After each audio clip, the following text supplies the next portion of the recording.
تحياتي لكم جميعا. شكرا للأستاذ علاء الجوهري، شكرا لمدام غادة، شكرا لكم جميعا. بالفعل هالمناسبة كتير حلوة، وأنا بهالمناسبة قريبا رح أغني لكم غنية مع كليب حلو، يعني الماكسيموم شي جمعة جمعتين بوعدكم. أهلا وسهلا فيكم، ميرسي كتير. نرجع كمان شكرا للأستاذ علاء، شكرا لكم جميعا، ميرسي كتير، شكرا، ميرسي. ورجينا الشهادة طلع كمان بالفنانة الكبيرة أليسار أسمر. تفضل أليسار لك. اوكي، هلا بدنا نرحب بالاستاذ فهد عقيقي على المسرح. المسرح إلك استاذ فهد، تفضل.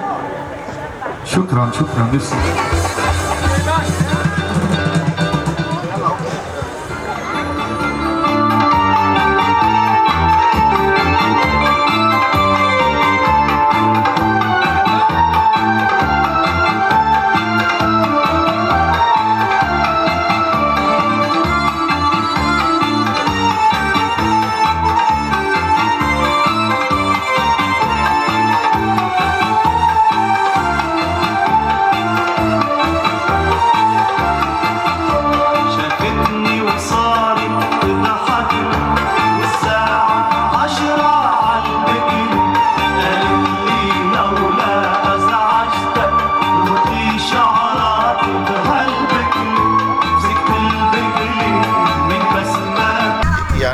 يسعد مساكي قبل كل شيء، وميرسي على المقدمة الحلوة.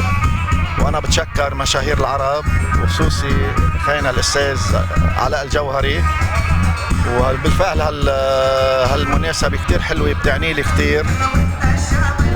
وعطول خينا علاء بفكر بمشاهير العرب، وخصوصي بفكر بفهد عقيقي، أنا بتشكره كتير.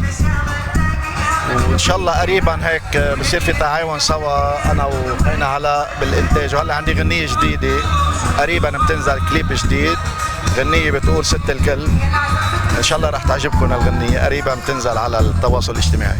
اكيد بدها تعجبنا اذا من فنان قدير مثل حضرتك عاصرت كل الفنانين والملحنين من الزمن الجميل، فاكيد وجودك معنا هذا فخر إلنا.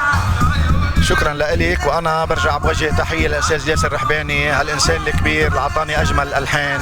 بعدهم لحد هلا خالدين، شافتني وصارت تضحك لي وساعة 10 على البكلي.